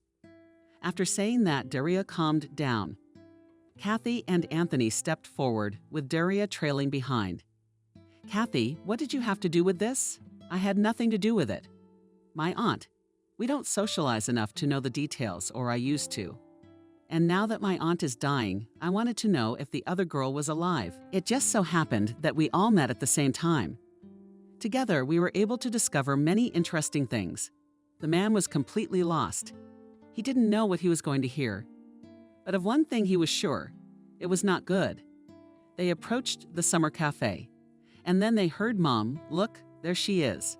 Daria stopped. She looked at the man who had spoken. Then she looked at her father. Dad, who is it? I thought it was just a dream. I've dreamed about her several times. Anthony convinced his daughter. I don't know the rest either. I hope it all becomes clear now. He turned his eyes to Maria's mother and froze. Nina was looking at Daria with a kind of greediness. She slowly shifted her gaze to him. Anthony, Kathy looked at them in confusion. I don't understand. Do you two know each other? Anthony nodded slowly. They hastened to add, we only crossed paths a couple of times. That was a long time ago. The woman couldn't tell that about 8 years ago, Anthony had somehow been drawn back to her city. And lucky for her, at her beauty salon, she needed to get in shape because, she said, she was about to grow pigtails for her job. Nina and the other girls tried to explain to him that it was a women's salon. But Anthony wouldn't listen to anyone. So Minna, in order not to make a fuss with such a client, offered to cut his hair. She left a very generous tip and then apologized, saying it had been a hard day. And an hour later, negotiations. Apparently, the negotiation was over before it began. Because when she left, Anthony was waiting for her. Anthony was never much of a go-getter, but this time it was like he was on a roll. And Nina wouldn't let the men near her. And here she thought they were newcomers, so no one owed anyone anything. They actually only saw each other 3 times. And then Anthony went off to his own town. Nina tried to put it out of her mind. And now that he was in front of her, she looked at him in confusion. She thought about the fact that 5 minutes ago it had seemed to her that her problems were of universal proportions. But now they had become of totally inexplicable proportions. Everyone sat down at the table. Maria and Daria couldn't take their eyes off each other. Kathy's gaze immediately went to the professor. I think it's best if the girls go outside, let them talk. While we're here solving adult problems. Neither Daria nor Maria. They didn't argue. They went downstairs. And the last thing Kathy heard was, "What kind of ice cream do you like?" "I'm from school." "You're kidding. I just eat it too." Kathy smiled. How much less do rule kids have frosting and stuff? What's to stop them from communicating in a second? Kathy had already sat down at the table. Well, who's going to start? Anthony raised his hand. Let me do it. Daria's daughter is mine and my spouse's. I took care of her throughout her pregnancy. We went to the doctor together, so we have nothing criminal. I'm sure science will find many explanations for this similarity. Nina nodded. I would like to support Anthony. We also took Maria from the orphanage. Would anyone really believe that Anthony's family separated the children? Surely there's an explanation. Kathy sighed. Let me get started then. Anthony looked at his former housekeeper. Yes, Kathy, I'd like to know why we're here. My aunt has been a midwife all her life. Nina listened attentively to Anthony, and as the story progressed, lowered her head. That's how she knew Adriana was capable of doing strange things. But in order not to tell her that her son had died, the man averted his gaze to the girls, who were sitting on the bench and talking animatedly. When they were side by side, the resemblance was entirely undeniable. Kathy finished, then added it so happened that my aunt's remorse and your meeting coincided. Now I can tell you that the other girl is fine. It's up to you to sue her or not. But she's not going to get a trial anyway. Anthony smiled sadly. Why would he sue her? She made a few people happy, at least for a while. Would the girls have been better off in an orphanage? Kathy stood up. Then I guess I'll be going. No need to go to Auntie's house. I'm sure you two have a lot to talk about. When she left, Anthony felt confused. There was music and voices nearby, and he looked at Nina, confused. What do we do now? Nina didn't have time to answer, because a loud, indignant voice could be heard nearby. Anthony, I've been looking for you. You can't just disappear. You've got the wrong status. Next to the table was Vanessa. At another time, Anthony would have been happy to see her, but not now. Vanessa, hi. I have the day off today, and I thought I'd spend it with my daughter. What's up with you? Vanessa couldn't take her eyes off Nina. Inside, everything was churning. She had been looking for years for a way to get closer to Anthony, as they say, little by little. And here she was planning to spend with her daughter. Vanessa invited the tongue, but it was too late. Anthony's gaze became one. Everything she had worked so hard to build between them crumbled in an instant. Vanessa, are you forgetting? I'm sorry, Anthony, you've got it all wrong. Vanessa hurried out, but when she came down the steps, she froze. There were 2 Daria sitting across from her. True, one was a little thinner and didn't look quite so brazen. The woman turned around. She looked at the couple seated at the Euless table, narrowed her eyes. Well, that got rid of the mayors. She walked briskly down the path, plotting a plan in her head in case things didn't go her way. Daria gave Vanessa a dirty look. Maria immediately asked, Who is that? That's my father's assistant, who sleeps and dreams of moving in with us. Why, he doesn't have a home of his own. Daria laughed. Maria, you're kidding. She wants to be the mayor's wife, that is, my father's wife. Maria even blushed, then burst out laughing. I understand that she doesn't stand a chance. I won't let that happen. Anthony finally looked at Nina. "Hi, Nina." "Hi, Tony." Nina averted her eyes in embarrassment. This was definitely someone she never thought she'd see again in her life. Then it all came up. Maria, the illness, her husband leaving her. Tony, for her, it was a breath of air, a kind of exercise. But Nina clearly understood that it was before exercise and nothing more. When they were saying goodbye, Anthony asked, "We'll see each other again." Nina then shrugged her shoulders. "Why? We both get some rest, relax, and that's it." He nodded. He's right. At home, his wife and daughter were waiting for him. And all in all, frankly speaking, Anthony didn't realize how it had all turned out. It was as if something had hit him over the head, so he decided to forget it all as well. I think we need to figure out what to do next. We can't just leave because our daughters will have too many questions. And it wouldn't be right. They're twins. Nina sighed. They lived in peace. And here they were. She didn't understand how things would go on. How to explain to the girls that, although they were sisters, they would have to live in different cities and with different families. I don't know what's next. Maria is my daughter, and that says it all. Anthony looked somberly at Nina. Daria is my daughter, but that doesn't stop them from being sisters. Nina agreed and nodded. And the man asked Nina, "Where are you staying?" "I haven't been anywhere yet. I'm sure we'll be here for more than a day. Maybe you should come to our house. We have a big house, plenty of room for everyone. It'll give us time to figure out what to do next. This is awkward. What will your wife say?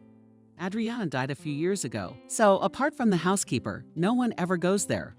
When the girls heard they were going to Doria's house from behind, they jumped up and down and squealed. Wistfully thought again that nothing would happen like before. In the evening, when the girls had settled into Doria's room, Anthony picked up the wine.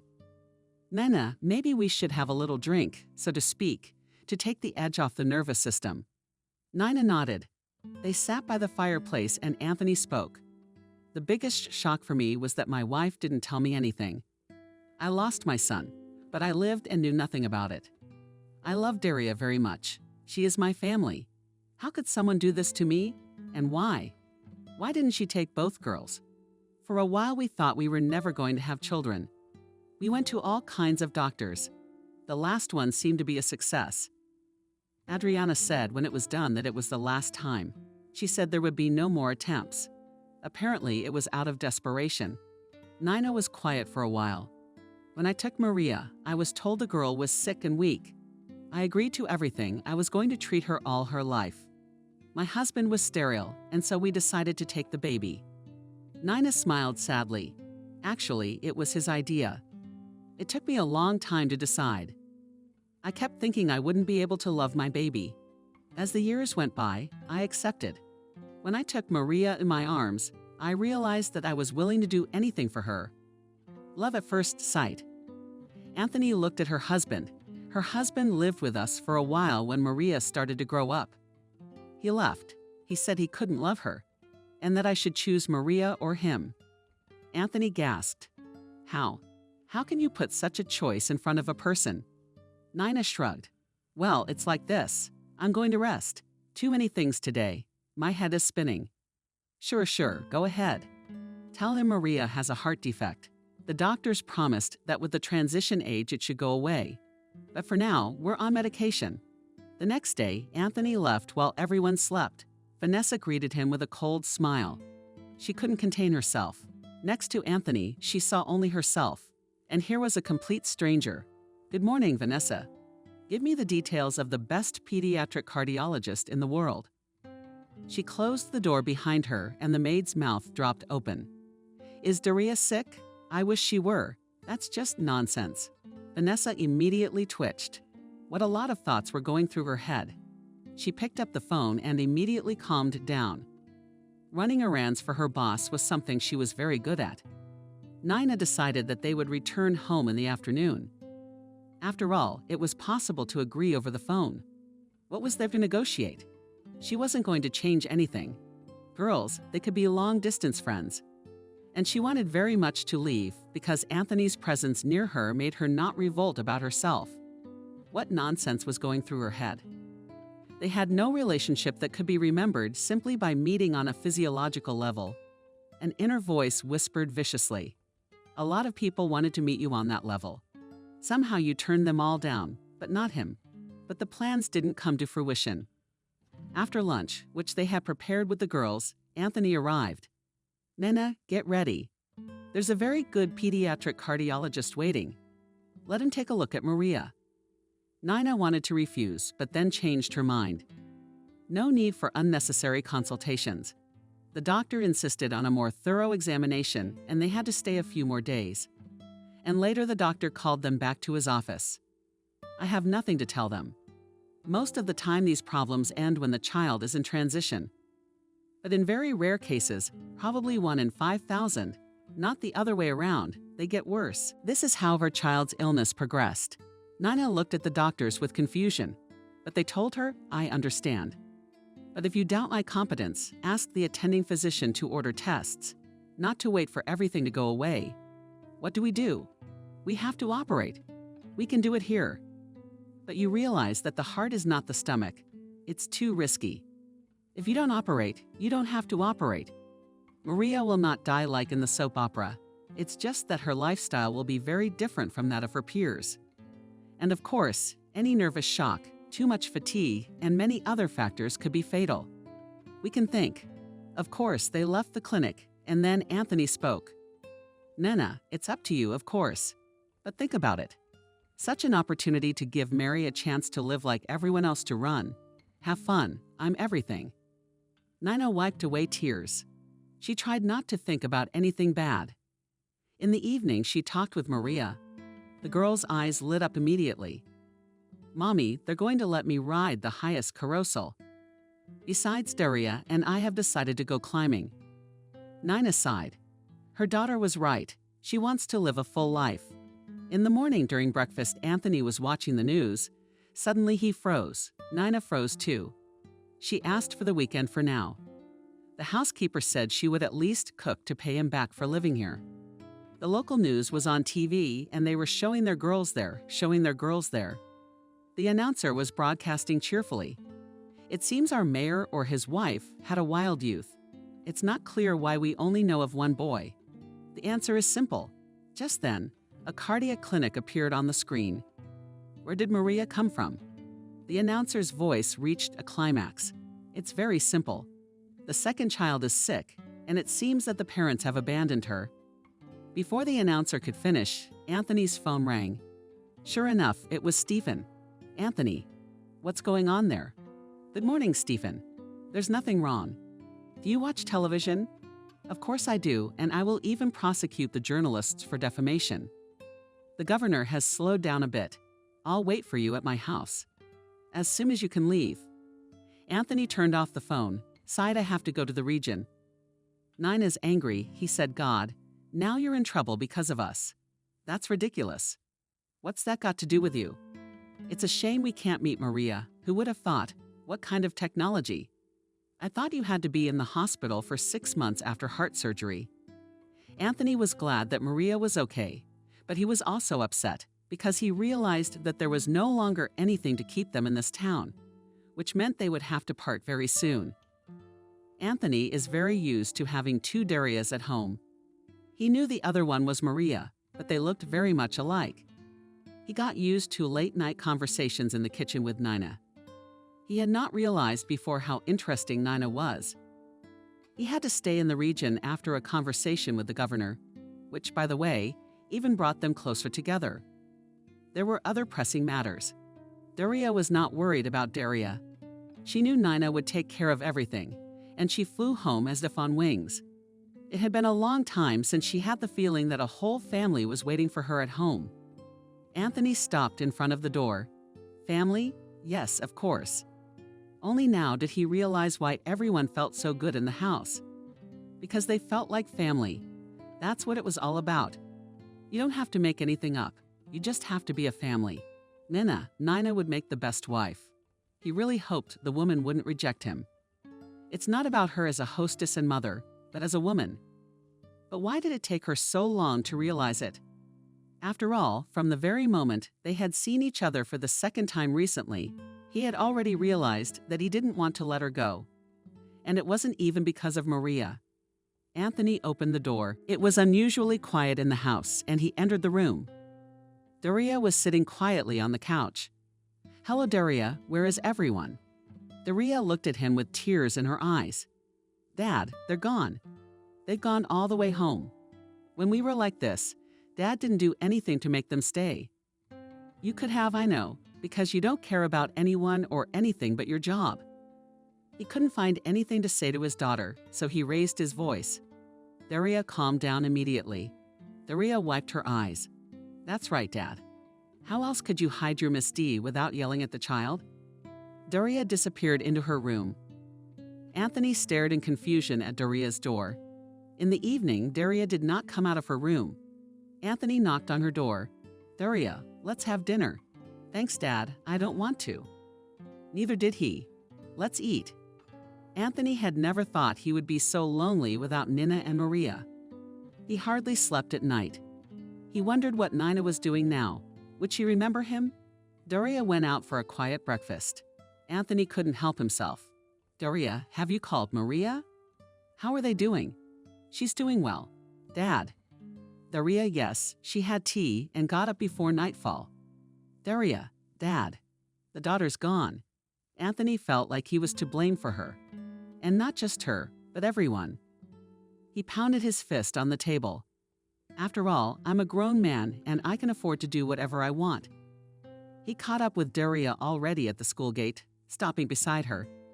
His daughter looked at him in surprise. "Something happened at Dad's house. Are you okay?" "Yes, but not today." "It in the car. Why?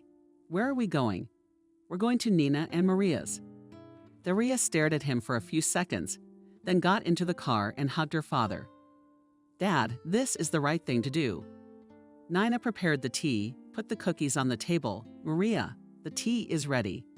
The daughter went into the kitchen and sat down on the sofa. "Mom, I really don't want tea." "Maria, you have to eat well, and now you don't eat anything." Maria picked up the cup and took a sip. "Mom, when do you think Daria and I will see each other again?" Nina was confused. She wasn't ready to answer those questions now because her soul was bleeding. "I don't know, my child. There are some circumstances. These circumstances are you and Anthony." Nina was embarrassed. "No, of course not. It's just that life is a very complicated thing." "Mom, life is complicated, of course. But I think adults like to complicate things even when they're simple. We saw that something was going on between you, and you pretended it wasn't so." Nina stroked Maria's head. "Daughter, when you grow up, you will understand. Anthony is the mayor. He's in the public eye. He's a different kind of person, if you can call him that. His family is on TV a lot. You and I are so different. Such different people, anyway. There can't be anything in common." "Mom, that's not right. It's people that matter, not where they work." Nina didn't have time to answer because the doorbell rang. "Mom, I'll get it." Nina nodded. She got up and looked out the window. How strange. They had the same car as Anthony's in their yard. She hadn't seen it before. Maybe it's not our head. Oh, those chimeras. "Hello, Nina." The woman shuddered. Slowly, she turned around. Anthony was standing next to her. "Nina, I couldn't follow you. Marry me. We'll have 2 daughters and the happiest life in the world." Nina couldn't say anything. She looked at Anthony and tears ran down her cheeks. Then he held her tightly against him. "That's it. Say no more. 2 hours to pack. We'll figure out the rest later." Vanessa dialed Anthony's number for the umpteenth time. She hated it when the mayor was out of sight. Of course, she had no right to control him. But every time he disappeared for even an hour, she thought it was from another woman who could pose a danger to her Vanessa. Finally, Anthony picked up the phone. For a few seconds, Vanessa heard rustling sounds. Then Anthony finally said hello. "Vanessa, is something wrong?" "No, but I need to know where you are." "What if something is wrong?" Vanessa listened clearly to every sound coming through the phone. "I'm in the city, Vanessa. I'm at the door of the registry office." Apparently, Vanessa's voice changed because Anthony was quick to say, "Vanessa, of course, you'll be the guest of honor at my wedding." Vanessa threw the phone on the floor. She was on the verge of tears. She had been preparing for many years for Anthony to take her to the registry office. 2 months later, the governor himself visited her town. The occasion was important. The mayor of the city was getting married.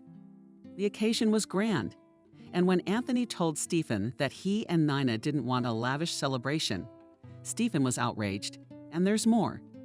It's not every day a mayor gets married, much less a good mayor. Nina was. Anthony looked at her with a kind of mute astonishment. He had seen before that Nina was beautiful, but now he realized that he had never met a prettier woman. Next to them were Maria and Daria.